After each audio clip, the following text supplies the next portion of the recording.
That is the essence of my presentation this morning. So Grata is we, let us say for example, we are Grata.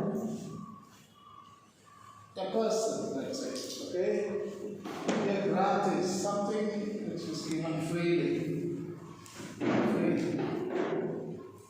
Today morning I gave you an example of ecosystem, free services, so ecosystem.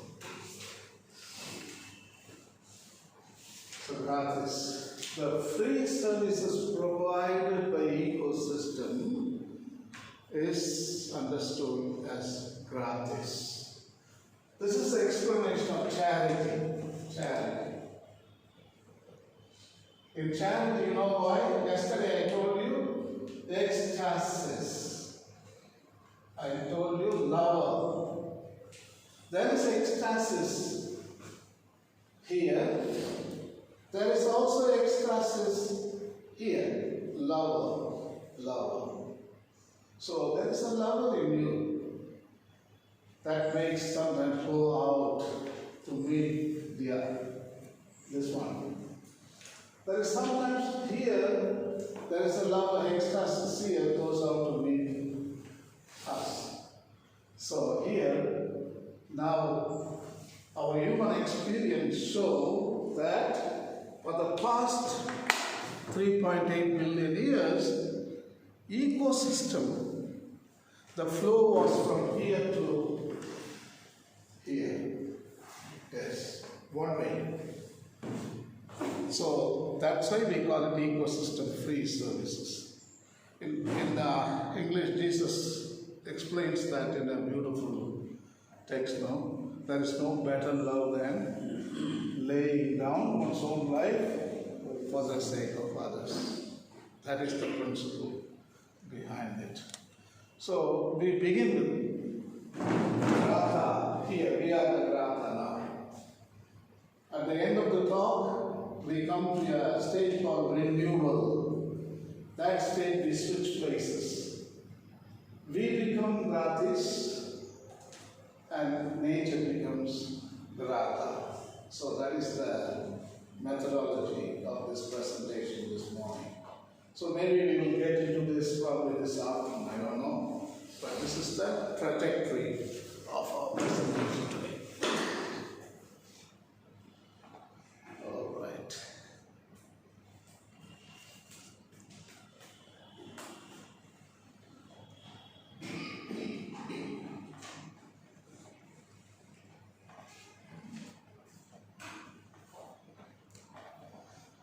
All right, today's theme is creation. Actually, nature and creation, there are two words we use. You use nature, you are all academics, you are qualified people, you go by nature. That's why I found a lot of brothers were using that term nature. But as a parish priest or a religious myself, as a theologian or something, I prefer to use creation. Creation means it has got a copyright. It is copyrighted. There is a copyright owner. Nature means there is no copyright. It is vulnerable. So that is the difference. Creation cannot be seen as a commodity. It is seen as a community. So that is the difference. Okay, nature is a commodity and creation is a community. So there is the little difference. Dalai Lama today, you know very well, is the Pope for Buddhists. There are 700 million people, closing into 1 million now, maybe now 700 million. That is the third largest faith on the planet, and His Holiness Dalai Lama talks all the time compassion. Jesus telling, go and do the same. That compassion. That is comes from the Buddhist faith. So he states that we need people of Aram. Yes. We need sentimental people, not logic, reasoning. No, we go by instinct. So he exalts instinct over reason. Actually, if you observe carefully the natural world, all life goes by instinct. Only one species, that is Homo sapiens, go by reason. So here mistakes happen not in that area, in this area. We are more vulnerable to mistakes. So that is the reality. Of course, I am not denouncing the capacity for reasoning is something sinister. No, I am not doing that. But at this juncture, we don't have the ability to combine these two brute forces, instinct and reason. That's why we make mistakes. But it is a greatest advantage. The reasoning is excellent. So we should be able to bring both of them into balance. Actually, we sacrificed instinct for the sake of reasoning. Yeah, that is too bad. We should maintain instinct all the time. Then yesterday I showed you the reptilian brain and the mammalian brain and the neocortex. We are always here. We don't go here, we don't go here. Actually, reptilian brain is somewhere above the neck. We don't go there. So, Dalai Lama, go to the sentiment area, go to the reptilian, go to the mammalian part. That is where we can make a difference. It says the planet does not need more successful people. The planet desperately needs more peacemakers, healers, restorers, storytellers, and lovers of all kinds. Pope Francis actually dedicates, I think, only one paragraph in Fratelli Tutti about our common home. Of course, that encyclical is about humanity. So, but still he finds a small slot where he writes this paragraph, 117. Also he talks about the sentimental, the instinct, the human nature. The human nature is based on values, ethics, in other words. So he reflects Dalai Lama's quote, just now we read, no? So Pope Francis writes exactly the same. So, have attained a moral stature, that means a life of ethics. I find, dear brothers, you have attained that. Many senior brothers I am seeing here. Stature means, here are the stature, people of stature, all grown-ups. It's great to see white hair. See here, see there? Exactly you and me, the same. Yeah. Lot of white hair. It's a symbol of stature, moral stature. So you are the people of Aram. So that is what we need is people of righteousness at this point. Yes. So who is the next one is going to read? Please, brother, come on. Fratelli Tutti, yeah.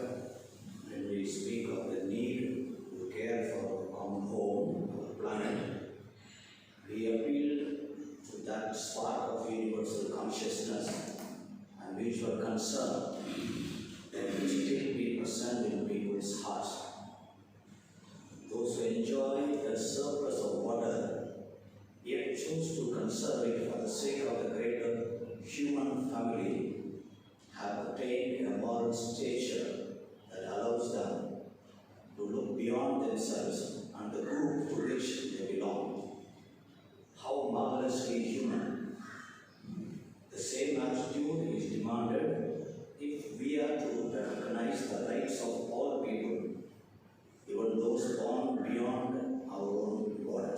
like this beautiful example there. See, when you conserve water, you have plenty of water. For example, Malaysia, plenty of water they have.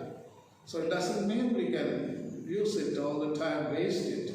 So still the people there conserve water for the future generations, not only for Malaysians, for all humanity. That is the goal. That is very lofty goal, very higher idea.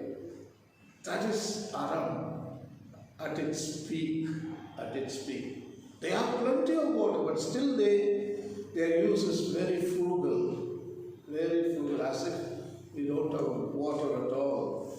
So those kind of people, they have attained a moral stature. Yeah. So see, the universal spark of universal consciousness, that is instinct. That is instinct. Where we become one with the rest of creation. Yes. We become one with them. When you say your reason, you are fragmenting from the rest of creation, and then you become alone. There is no chance of getting united. This possibility goes out. You are fragmented, you are different. But for this reality to happen, you should come to that level. Yesterday I was talking about kenosis. Philippines, chapter 2. God did not hang on to his own divinity. He rejected the godliness and born as a human. Not only human, as a slave. Not only slave, crucified on the cross. See there? You have come down to that level where you can relate with everything. You experience the union. This is Grata, Pope Francis is writing. At this juncture, in this slide, we are the Grata. Alright. Someone pleasing. Homo sapiens, someone pleasing. Okay? We. Gratis is something freely, giving freely. That is ecosystem free services. That is gratis. It is providing free services. In other words, whole of creation. So that is gratis. It is giving everything free for us. Food, water, air, shelter, everything. So in that sense, now you can read. The next brother can you read paragraph 93? Saint Thomas Aquinas sought to describe the love made possible by God's grace as a movement outward towards another, whereby we consider the beloved as somehow united to ourselves. Our affection for another makes us a free desire to seek their good. All this originates in a sense of esteem and appreciation of the value of the other. This is ultimately the idea behind the word charity. Those who are loved are dear to me. They are considered of a great value, and the love whereby someone becomes pleasing, glad be to another is the reason why the latter bestows something on him freely, gratis creation. Thank you. Look at that. Yeah. Now I have written Grata V and gratis creation, but in renewal process I'm going to shift both the words into the first one. Grata becomes creation, gratis become V. So you just note that difference as we go further. Okay? Yeah. You remember when you fall in love, all of us fell in love at some point. Not necessarily with a woman, with a friend or a woman. If you didn't fall in love, there is something wrong with you. Yeah, I mean, you are not human being at all. So you remember those days when you were in love, you always tell that I can do anything for you. That is the word. Anything for you. Yes. Anything for you I am ready to do. That is the mindset when we read this paragraph. Alright, human use of environment we can see in three stages. The first is use. Okay? Our ancestors, they lived in balance with nature. Okay? I'm talking about 10,000 years ago. Okay? They lived sustainably till it and keep it. Perfect. Then started some 10,000 years ago, abuse. That was the time we invented farming, began to destroy forests, etc.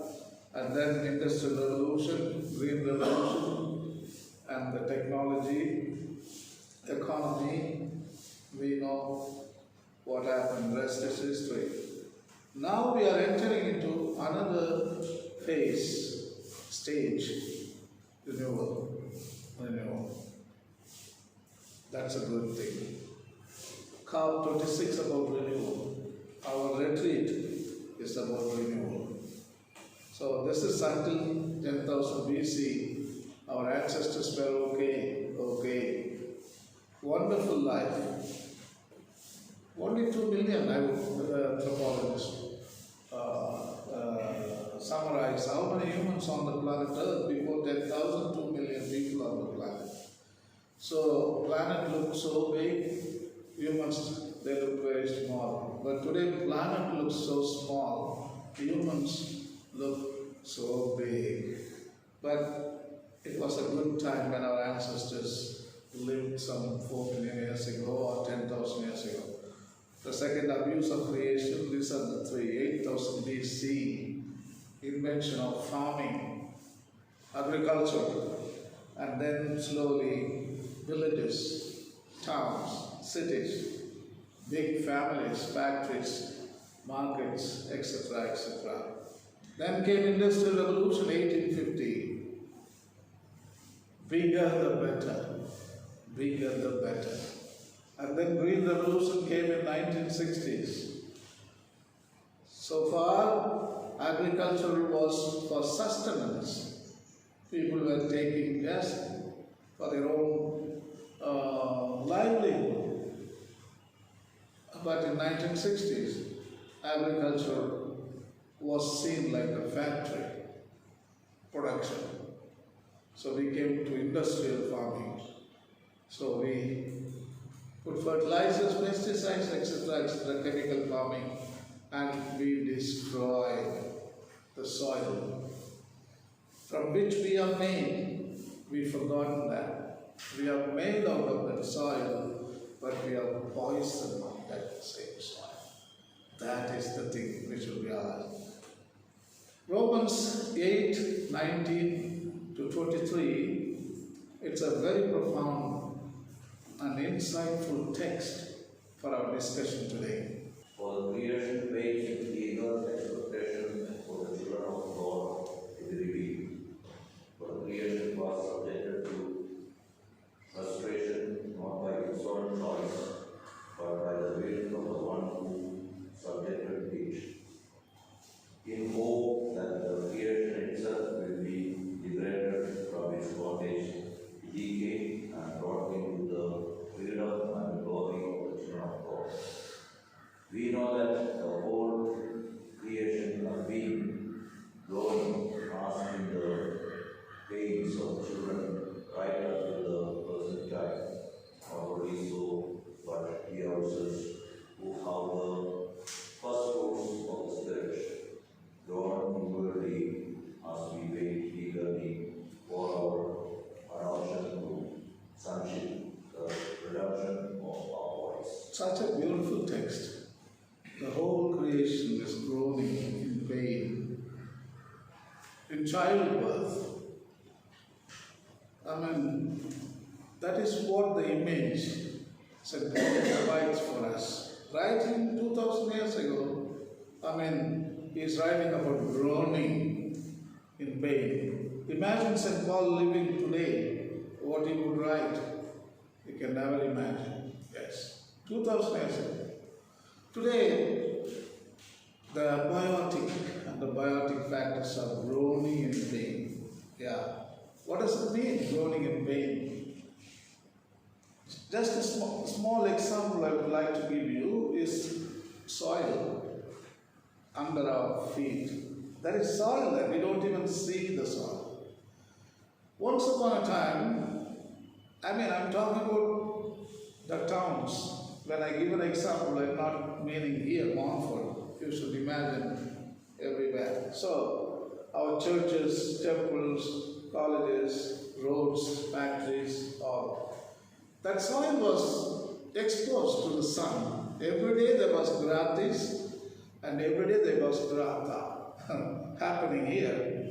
Sun was coming and there was lava. This is the lava. So the gratis sunlight was coming, reception of energy. And they were producing flowers, grass. And then they were inviting other creatures to come and feast on them. The same mass was going on. Take it and eat it. This is my body. Those are the words pronounced in the food web. We call it a food chain, The consumers, divided into the primary consumer, secondary, tertiary, quaternary, so on and so forth. So the grass telling to the primary consumer, that is herbivore, take it and eat it, this is my body. Then the herbivore talking to the secondary consumer called carnivore, take it and eat it, this is my body. So it goes on and on, take it and eat it, this is my body. The smell, the color, the biodiversity here, you can never imagine. The breaking of the bread was going on here, passion, death, resurrection was celebrated in the soil. But the humans came, destroyed everything, as if they were doing some kind of crime, and they covered it up, put them in the jail. That is the expression I use. Put them under jail. They are there. Now they are groaning out in pain. Groaning out. We were doing the will of the Father. We were producing so much happiness and so much of balancing act they were doing here. But what happened? We have covered it up. To cover it up, we have brought another factor from nature. We destroyed mountains.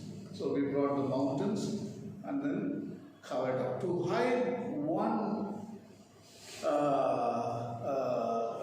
disaster or evil, we have to commit another crime to bring and cover this up. So when you remove the mountain, what happens? Then the heat exchange is disrupted. The hydrologic cycle gets tampered. So there is no heat, enough is produced. So hydrologic cycle suffers. Then we complain no rain. Why we complain today? Because we have removed the mountains. Their work is to create rain clouds, to keep the temperatures in balance. And now they are crying out loud, groaning in pain. And St. Paul is telling, they are waiting for their day of liberation, he writes. They are also groaning. The whole creation, even the water putting in a dam.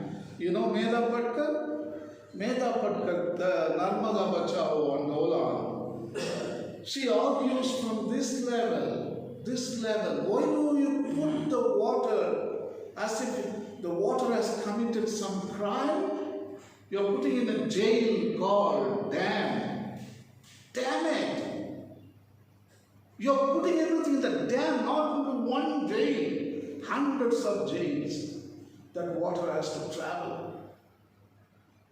Narmada created by itself 2 million years ago. It was delivering water through meandering. That is the word we use to describe the flow of the river. Meandering. They go like a snake, meander. Why do they meander? Next question. Because river has the instinct. That's what we are talking about. Instinct or a consciousness Pope Francis is using. Universal consciousness. It delivers water. You know why? There are trees. The river takes the easterly direction. Oh my God, the river remembers. In the westerly direction, there are animals are looking for water. So it goes meanders. Again meanders. The process of meandering creates beauty, the cultural service, the waterfalls, lakes, lagoons, landscapes, Grand Canyon, Gandikota in Andhra Pradesh.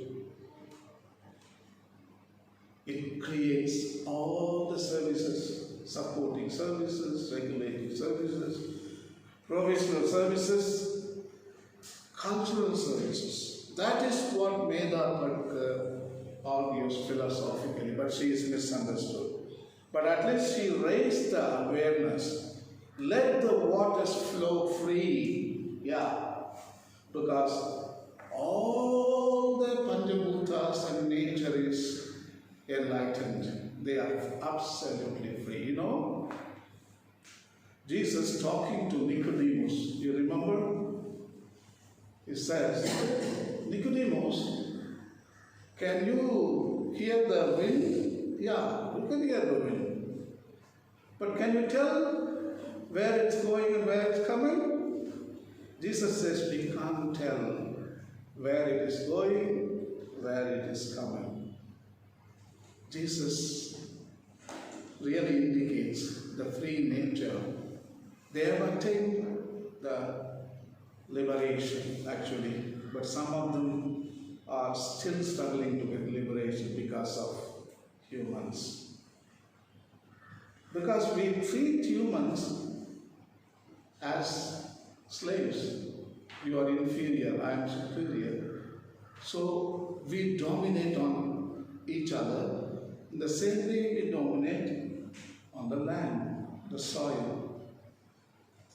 Recently means 2 years ago, I was in Malaysia, the southern part of Malaysia, called Johor.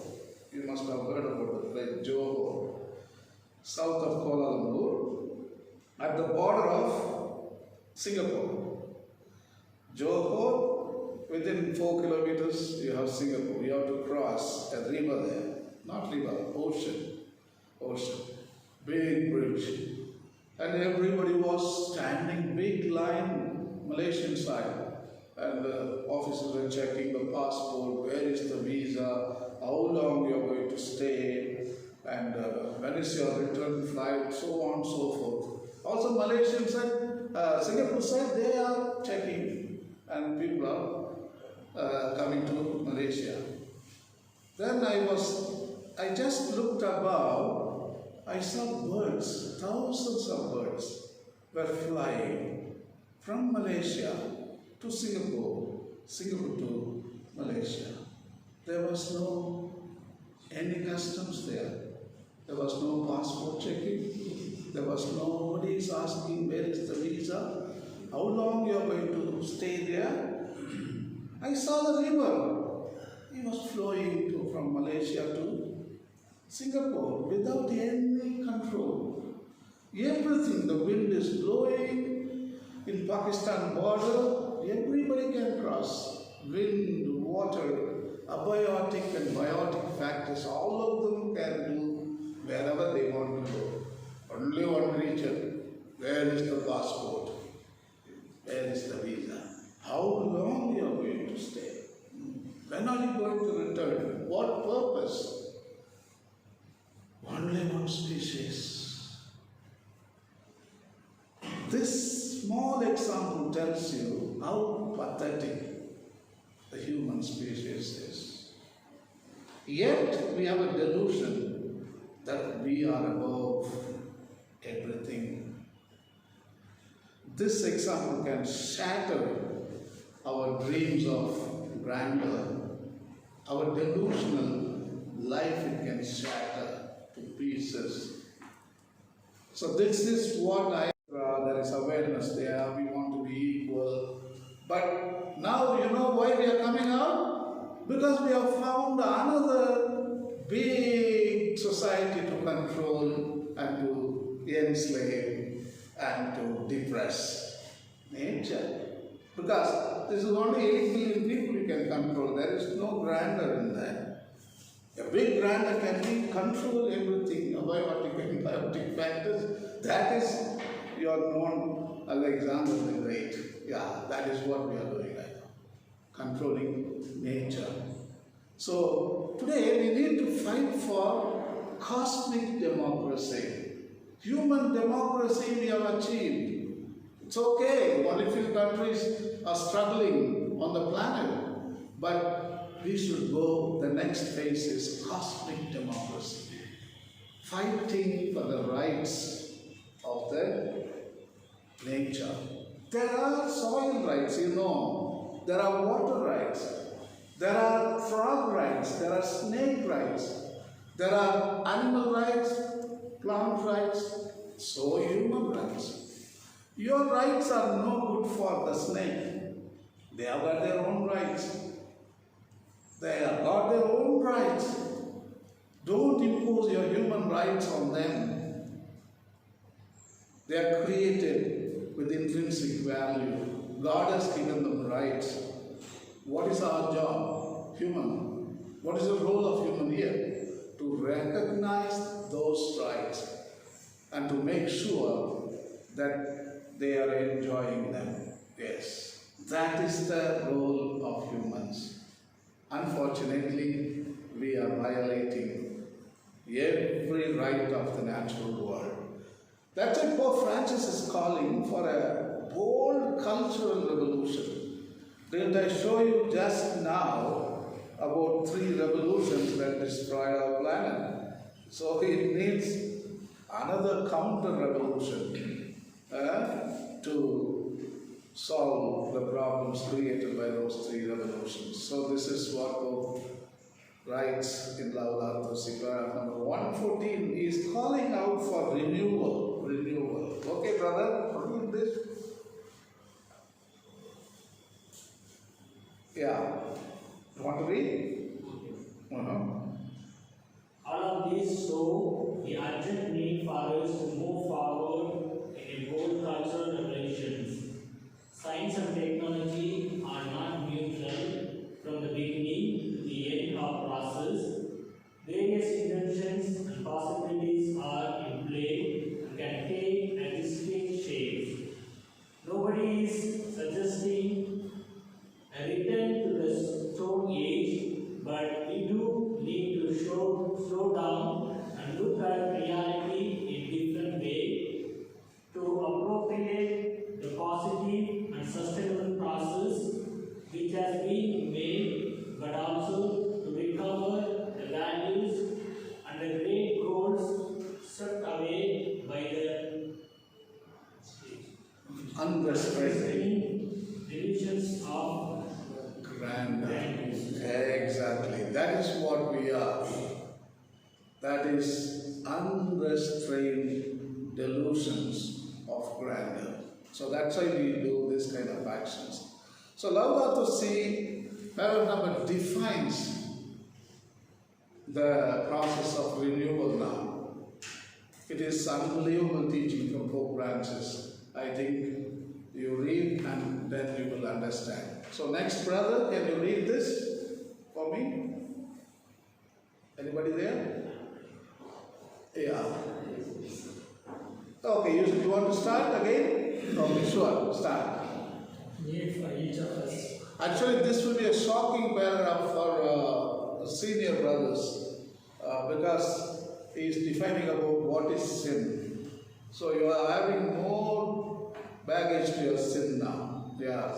So a lot of sins you have committed this morning when you woke up, you didn't close the tap, you have to confess day after tomorrow. Remember that? If you did not switch the light before you come for this seminar, you have to confess. Tomorrow or day after tomorrow, confession, everything you got to make that. Alright. Okay. So open your ears, eyes and see. This is going to be a big examination of conscience for you. Yeah. It is called universal reconciliation. You have never done before.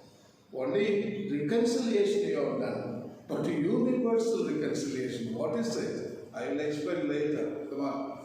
The need for each of us to repent of the ways we have harmed the planet. But inasmuch as we all generate small ecological damage, we are called to acknowledge the contribution, smaller or greater, to the disfigurement and destruction of creation. He has repeatedly stated this firmly and forcefully challenging us to acknowledge our sins against creation. For human beings to destroy the biological diversity of God's creation. For human beings to degrade the integrity of the earth by causing changes in its climate, by stripping the earth of its natural forests, or destroying its wetlands. For human beings to contaminate the earth's water, its land, its air, and its life. These are the sins. For to commit a crime against the natural world is a sin against ourselves and a sin against God. Again, he is coming to the same stereotype message, no? Relation to God, neighbor, and creation. So, Albert Einstein, these quotes are very brilliant, very appropriate for our discussion today. The world as we have created, it is a process of our thinking. It cannot be changed without changing our thinking. Okay? Human ecology again. So we have to change ourselves inward so that outward can change. So it is us who need to change. We cannot solve our problems with the same thinking we used when we created them. The last one is those who have the privilege to know have the duty to act. Wow. Actually, the same thinking, that's what Einstein is telling. Everything paved way for destruction, the way we thought. It begins here. That's why Zoroastrianism, one of the ancient religion, Parsi religion, they talk only three things: good thoughts, good words, good actions. That is their main teaching. Everything here, it flows here. You talk, you act. It is very linear progression, you see. Start here, progress here, and progress is there. So, everything began with ideologies, philosophies, theologies, and spiritualities. Dominion model based on 128. Actually, on Saturday, I am going to discuss elaborately on this 4. But now, I want you to know about that little bit. Dominion model. Exercise your dominion, be understood in terms of human dominion. That's why exploitation, controlling, manipulating, destruction. This is our human dominion. But God's dominion, I already indicated to you. God's dominion is mercy, empathy, compassion, and love and forgiveness. That we forgot. Dominion model, you must have seen the movie called The Mission, that Jesuit movie. You know that movie, no? The Mission. That is the best movie what dominion model spirituality can do. That is the movie. Okay. Next is stewardship model. till it in Hebrew, Genesis 2:15. Pope is explaining about it. I will read it for you later. So this is what the church today proposing now. Now we are teaching. We made a departure from dominion model now. So we have come to stewardship, and we are going also to the next level now in Laudato Si, creation-centered approach model. Yes, John 10:10. There is no love better than laying down one's own life. Today's discussion is creation-centered approach model, deep ecology model, maybe in the future. Okay, where the three relationships are respected. So deep means the word itself tells you deep. So we go very deep into the model of spirituality that is going to be helpful for us in the future renewal processes. So the fourth one and the third one, these two are very important for our action. Because Einstein said it all. So the same thinking will not benefit creation. If you are operating from dominion stewardship, we are not going to make any change. So we have to come down to creation-centered thinking, deep ecology thinking, in order to effect change. Ansel Adam quote is very nice. It is horrifying to know that we have to fight our own governments and religions to save the environment. That is ultimate quote, yeah. For example, there are 200 leaders. 200 leaders can't come to consensus. That is the pathetic reality what we are facing today. 200 leaders, they can come together in the same room and they can ban plastic. They have the ability. But now, 8 billion people are trying to ban plastic. So, just think, 200 people easily you can convince. Can you convince 8 billion people? See that even uneducated people like us and me, I can propose solution from my vantage point of experience. Hey, 200 leaders, hey, COP26 in Glasgow, can't you understand that? You can solve the problem like this. 200, you go back and close all the plastic factories, and then why do you then ask us to not to use plastic? They produce plastic and they ask you not to produce plastic. This is stupidity. That is what she is writing. It is horrifying to know that we have to fight our own governments and religions teaching about dominion model, etc., to save the environment. Lynn White Jr. in 1967. Brothers, I draw your attention now to note the date, 1967. Okay, don't forget that. He wrote an article called Historical Roots of Our Ecological Crisis. Yes, Pope Francis is using the same title in Laudato Si. The heading of Laudato Si, little change, human roots of our ecological crisis. Note that point too. I argue like an advocate, isn't it? Historical roots of our ecological crisis. Pope Francis is using human roots of our ecological crisis. There is a reason why Pope Francis is using that terminology.